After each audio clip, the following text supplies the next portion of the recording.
اعوذ باللہ من الشیطان الرجیم، بسم اللہ الرحمن الرحیم۔ شروع کرتی ہوں اللہ کے نام سے جو بڑے مہربان نہایت رحم کرنے والے ہیں۔ السلام علیکم ورحمۃ اللہ وبرکاتہ۔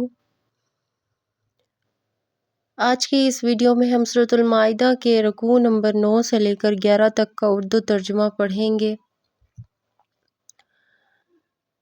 جس میں کتاب کے رویے، مسلمانوں کی ذمہ داریوں اور عقیدہ توحید پر روشنی ڈالی گئی ہے۔ امید کرتی ہوں آپ کو آج کی ویڈیو اچھی لگے گی۔ ویڈیو اینڈ تک ضرور دیکھیے گا۔ Please like, share and subscribe. چلیے شروع کرتے ہیں۔ اے رسول، جو کچھ آپ کے رب کی جانب سے آپ پر نازل کیا گیا ہے آپ سب پہنچا دیجیے، اور اگر آپ ایسا نہ کریں گے تو آپ نے اللہ تعالیٰ کا ایک پیغام بھی نہیں پہنچایا، اور اللہ تعالیٰ آپ کو لوگوں سے محفوظ رکھے گا۔ یقیناً اللہ تعالیٰ ان کافر لوگوں کو راہ نہ دیں گے۔ آپ کہیے کہ اے اہل کتاب، تم کسی راہ پر بھی نہیں جب تک کہ توریت کی اور انجیل کی اور جو کتاب تمہارے پاس تمہارے رب کی طرف سے بھیجی گئی ہے اس کی بھی پوری پابندی نہ کرو گے، اور ضرور جو مضمون آپ کے پاس آپ کے رب کی طرف سے بھیجا جاتا ہے اور ان میں سے بہتوں کی سرکشی اور کفر کی ترقی کا سبب بن جاتا ہے، تو آپ ان کافر لوگوں پر غم نہ کیا کیجیے۔ یہ تحقیقی بات ہے کہ مسلمان اور یہودی اور فرقہ صائبین اور نصارہ میں سے جو شخص یقین رکھتا ہو اللہ تعالیٰ پر اور روز قیامت پر اور کارگزاری اچھی کرے، ایسوں پر نہ کسی طرح کا اندیشہ ہے اور نہ وہ مغموم ہوں گے۔ ہم نے بنی اسرائیل سے عہد لیا اور ہم نے ان کے پاس بہت سے پیغمبر بھیجے۔ جب کبھی ان کے پاس کوئی پیغمبر ایسا حکم لایا جس کو ان کا جی نہ چاہتا تھا، سو بعضوں کو جھوٹا بتلایا اور بعضوں کو قتل ہی کر ڈالتے تھے، اور یہی گمان کیا کہ کچھ سزا نہ ہوگی۔ اس سے اور بھی اندھے اور بہرے بن گئے۔ پھر اللہ تعالیٰ نے ان پر توجہ فرمائی، پھر بھی اندھے اور بہرے بنے رہے، یعنی ان میں کے بہتر اللہ تعالیٰ ان کے اعمال کو خوب دیکھنے والے ہیں۔ بے شک وہ لوگ کافر ہو چکے جنہوں نے یہ کہا کہ اللہ تعالیٰ عین مسیح ابن مریم ہے، حالانکہ مسیح نے خود فرمایا تھا کہ اے بنی اسرائیل، تم اللہ تعالیٰ کی عبادت کرو جو میرا بھی رب ہے اور تمہارا بھی رب ہے۔ بے شک جو شخص اللہ تعالیٰ کے ساتھ شریک قرار دے گا سو اس پر اللہ تعالیٰ جنت کو حرام کر دے گا اور اس کا ٹھکانہ دوزخ ہے، اور ایسے ظالموں کا کوئی مددگار نہ ہوگا۔ بلا شبہ وہ لوگ بھی کافر ہیں جو کہتے ہیں کہ اللہ تعالیٰ تین میں کا ایک ہے، حالانکہ بجز ایک معبود کے اور کوئی معبود نہیں، اور اگر یہ لوگ اپنے ان اقوال سے باز نہ آئے تو جو لوگ ان میں کافر رہیں گے ان پر دردناک عذاب واقع ہوگا۔ کیا پھر بھی خدا تعالیٰ کے سامنے توبہ نہیں کرتے اور اس سے معافی نہیں چاہتے، حالانکہ اللہ تعالیٰ بڑی مغفرت کرنے والے، بڑی رحمت فرمانے والے ہیں۔ مسیح ابن مریم کچھ بھی نہیں، صرف ایک پیغمبر ہیں جن سے پہلے اور بھی پیغمبر گزر چکے ہیں، اور ان کی والدہ ایک ولی بی بی ہیں، دونوں کھانا کھایا کرتے تھے۔ دیکھیے تو ہم کیوں کر دلائل ان سے بیان کر رہے ہیں، پھر دیکھیے وہ الٹے کدھر جا رہے ہیں۔ آپ فرمائیے، کیا خدا کے سوا ایسے کی عبادت کرتے ہو جو کہ تم کو نہ کوئی ضرر پہنچانے کا اختیار رکھتا ہو اور نہ نفع پہنچانے کا، حالانکہ اللہ تعالیٰ سب سنتے ہیں، سب جانتے ہیں۔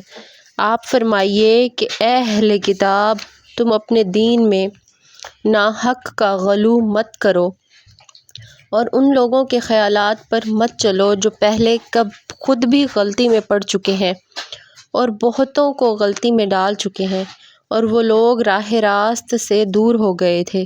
بنی اسرائیل میں جو لوگ کافر تھے ان پر لعنت کی گئی تھی، داؤد اور عیسیٰ ابن مریم کی زبان سے۔ یہ لعنت اس سبب سے ہوئی کہ انہوں نے حکم کی مخالفت کی اور حد سے نکل گئے۔ جو برا کام انہوں نے کر رکھا تھا اس سے ایک دوسرے کو منع نہ کرتے تھے، واقعی ان کا فعل بے شک برا تھا۔ آپ ان میں بہت آدمی دیکھیں گے کہ کافروں سے دوستی کرتے ہیں۔ جو کام انہوں نے آگے کے لیے کیا ہے وہ بے شک برا ہے کہ اللہ تعالیٰ ان پر ناخوش ہوا، اور یہ لوگ عذاب میں دائم رہیں گے۔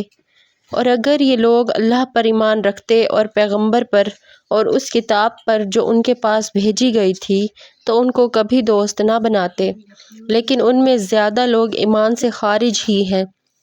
تم آدمیوں سے زیادہ مسلمانوں سے عداوت رکھنے والے آپ ان یہود اور ان مشرکین کو پاویں گے، اور ان میں مسلمانوں کے ساتھ دوستی رکھنے کے قریب تر ان لوگوں کو پائیے گا جو اپنے کو نصارہ کہتے ہیں۔ یہ اس سبب سے ہے کہ ان میں بہت سے علم دوست عالم ہیں اور بہت سے تارک دنیا درویش ہیں، اور اس سبب سے ہے کہ یہ لوگ متکبر نہیں ہیں۔ اور جب وہ اس کو سنتے ہیں جو کہ رسول کی طرف بھیجا گیا ہے تو آپ ان کی آنکھیں آنسوؤں سے بہتی ہوئی دیکھتے ہیں، اس سبب سے کہ انہوں نے حق کو پہچان لیا۔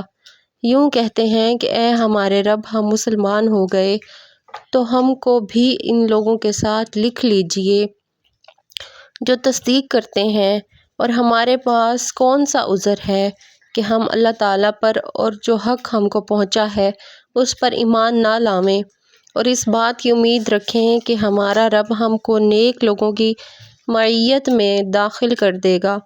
سو ان کو اللہ تعالیٰ ان کے قول کے صلے میں ایسے باغ دیں گے جن کے نیچے نہریں جاری ہوں گی، یہ ان میں ہمیشہ ہمیشہ کو رہیں گے، اور نیکوکاروں کا یہی صلہ ہے۔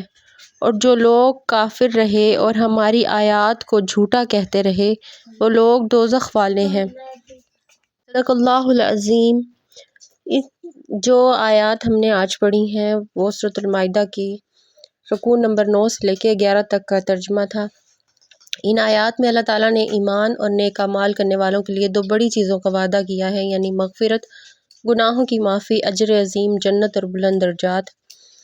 تفسیر ہے، یہ آیات ایمان والوں کے مقابلے میں کافروں اور اللہ کی نشانیوں کو جھٹلانے والوں کا انجام بتا رہی ہیں کہ ان کا ٹھکانہ دوزخ ہے۔ امید کرتی ہوں آپ کو آج کی ویڈیو اچھی لگی ہوگی۔ پڑھنے میں میرے سے کوئی بھی غلطی ہو گئی ہو تو اللہ تعالیٰ مجھے معاف فرمائے۔ انشاءاللہ نیکسٹ ویڈیو میں ملاقات ہوگی۔ اسٹے کنیکٹڈ، اسٹے بلیسڈ، جزاکم اللہ خیر۔ اللہ حافظ، فی امان اللہ۔